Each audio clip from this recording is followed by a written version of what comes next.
About Us Working with Karen Hudes. December 6, 2019 by Anna von Reitz. Karen Hudes is a flak for the World Bank, but this statement requires analysis of what the World Bank is. It's a bank of banks, controlled by bankers from all over the world. So what happens when the World Bank does things that endanger or offend the member banks? If things get bad enough and the implications liability-wise are clear enough, those member banks that stand to lose the most will need a whistleblower to dampen down the improper actions being taken by the World Bank. The same scenario could develop within the World Bank itself.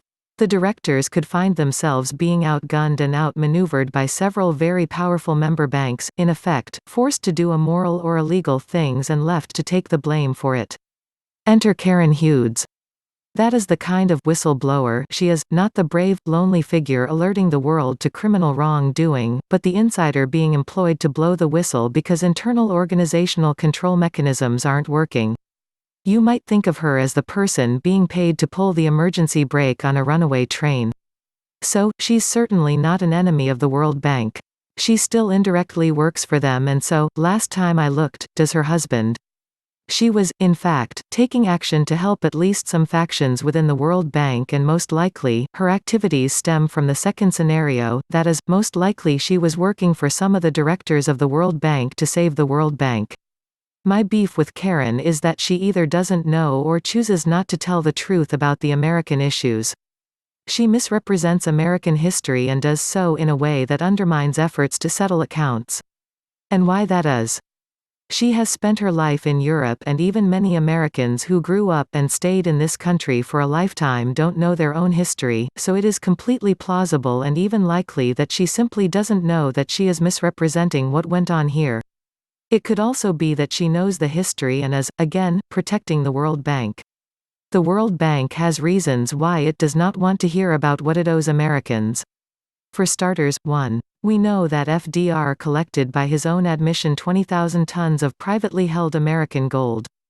We know that 6,000 tons of that was used to capitalize the Federal Reserve System, and 14,000 tons was used as a bankruptcy guarantee for the other secondary creditors, the World Bank and IBRD, International Bank of Reconstruction and Development.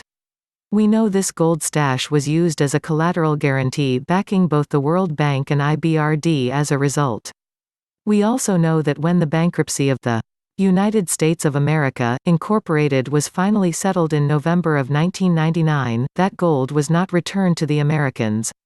World Bank and IBRD claimed it as abandoned assets and made no attempt to contact us and return the assets to the lawful heirs, the living people of this country. I have a problem with that.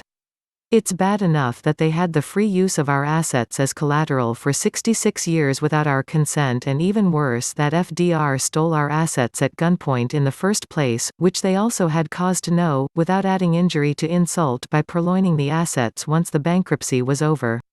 We want the 14,000 tons of American gold returned to the lawful government of this country, to be returned for the direct benefit of the heirs of those it was stolen from. It's just simple law and decency. If your grandmother was forced at gunpoint to donate her wedding ring, you'd feel the same way I do. It's not even the thought of any riches. It's the thought of justice and property being returned to the lawful heirs and owners. Second bone to pick. Upward of $21 trillion worth of credit owed to Americans is also owed by the banks, and the World Bank and its members certainly have cause to know this. The system, adopted in 1913 and completely implemented in 1934 as a debt credit system using a private military script IOU known as the Federal Reserve Note, FRNs, as currency. Like any other note, this is just a piece of paper promising to pay at some later date. But to be legal there has to be a redemption date, and there is none published on these notes. Why? Because the debt was transferred to Treasury bonds that are issued in tranches and paid off on specific dates, to the purported investors, the Federal Reserve Banks. But are the Federal Reserve Banks the actual investors? No. They are just a bunch of check-kiters, illegal securities brokers, and crooks. The American states and people are the actual investors, again, at gunpoint, forced to invest by legal tender laws. So let's look a little deeper at the actual situation. They are using debt as legal tender, which results in what is known as a debit credit system. I give you an IOU and you give me a hamburger. Have I paid you for the hamburger? No. I have promised to pay you back sometime in the future. In this way the U.S. national debt accumulated, and so also did the American national credit. All the Americans who exchanged their actual labor and actual hamburgers for IOUs are owed prepaid credit for every penny of the U.S. national debt. Plus interest. This is a fact that none of the banks want to face, because they all benefited from using this credit that was in fact owed to us. They purloined it, leveraged it, invested it, cashiered it away so that we couldn't have any direct benefit from it, and now, they don't want to admit what they did and return it. In fact, they can't return it, but they could make a good faith effort to benefit the people they wronged by carrying through on the promised remedy passed by their Congress back in 1934, and honoring a system of mutual offset credit exchange exemption, which the miscreants never actually disclosed to the public or fully implemented. In a MOCEE system, both parties owe each other debts. In this case, we owe them for government services and they owe us for the goods, services, credit, etc., that they receive from us, so we simply agree to offset our debts. I owe you $10, you owe me $100, so we agree that henceforth, I owe you nothing and your debt to me is reduced to $90. If the rats had simply carried through and made this available to the Americans, the U.S. debt would have been kept in check and never blossomed into a $21 trillion behemoth. Plus interest. Now the U.S. corporations, including the Federal Reserve System, responsible for this theft and embezzlement of pre-paid credit owed to the Americans, applied for and received bankruptcy protection because of the bogus U.S. national debt that should have been offset, but clearly, this was all predicated on fraud and embezzlement of credit owed to us, so that no bankruptcy protection should have been allowed. Those who benefited from this theft and who protected the perpetrators, the Pope and the Queen, remain on the stick for it, but all the banks worldwide benefited, so Karen's buddies at the World Bank are squeezing their knees together, too. It's an absolutely staggering amount of pre-paid credit that was extracted from us, and the interest owed on it has taken on a life of its own. The pre-paid American national credit is the elephant in the downstairs bathroom. We know that they can never pay us back in actual fact, but they can begin to make amends by doing what they agreed to do in the first place. They need to be authorizing mutual offset credit exchange exemptions for all Americans, allowing us to offset all public debts. In real time, that means that we would be able to offset mortgage payments, which are public debt, not private, but that's another story, college loans, utility payments, and various other bills. This could be done simply by issuing a special purpose credit card. In this way, Americans would finally obtain relief and the perpetrators would finally be paying some of their own bills and nobody would have to go broke over it. So far, they are trying tooth and nail to obscure and cover up the facts, but both the history and the very nature of a debt credit system belie them. They are stuck and they either come to terms to provide relief that is owed, or eventually enough wolves will wake up, enough other countries will realize that they have been or are being victimized in exactly the same way, and then all bets are off. I suspect that this latter fact is what makes the World Bank so nervous. Growth and profits are good things for corporations, and that includes banks, but not at the cost of enslaving people you are supposed to serve, and not at the cost of fraud, embezzlement, and all the other crimes involved. This is just the credit side of things. There's more that puts us, Americans, at odds with Karen and the World Bank on the actual assets side. In 1868, the Scottish government chartered a commercial corporation calling itself the United States of America, Inc. They then gained access to our credit using this semantic deceit. Their plan, and the plan of every other corporation operating in this manner ever since, was simply to charge up our credit cards to the limit, claim bankruptcy protection for themselves, and claim that we were their co-signers, so as to leave us holding the proverbial bag.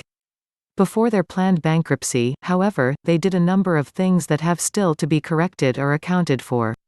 Most significantly, they bought the Philippine Islands for us, using our money to do it, and then, they transported all our physical gold to the Philippines for safekeeping offshore.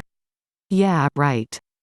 that original doppelganger went bankrupt in 1906 and the next doppelganger, the United States of America, Inc. pulled the same basic trick, inflated the currency, ran up the stock market, caused the whole Roaring Twenties and Prohibition mark-up, went bankrupt in 1933, and in 1934, their board of directors calling itself a Congress passed legislation creating an independent government for the Philippines. This created a situation wherein we owned the land of the Philippines lock, stock, and barrel, but now the Philippines had an independent government to act as the trustee for all our gold that was packed off and stored there. This is the connect between Marcos and the Philippines and our gold and President Kennedy and the various agreements that various presidents made for us and that Karen keeps hooting about, the bilateral minefields and Green Hilton and so on. To put it mildly, all that went on back then by any sane evaluation, is piracy. And by maxim of law, possession by pirates does not change ownership. Everything that they stashed over there still belongs to us and we have the shipping and docket and flat and box numbers and everything else from those days down to this. We even have their supreme bank trustee in our jurisdiction, and are working with him to sort this mess out. So, that is stroke number 3 that Karen Hudes and the World Bank don't want to face.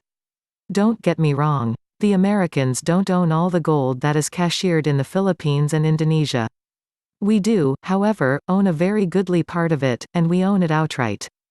Our gold and silver deposits collateralize many banks, and the loss of that collateral is what ultimately terrifies the banks.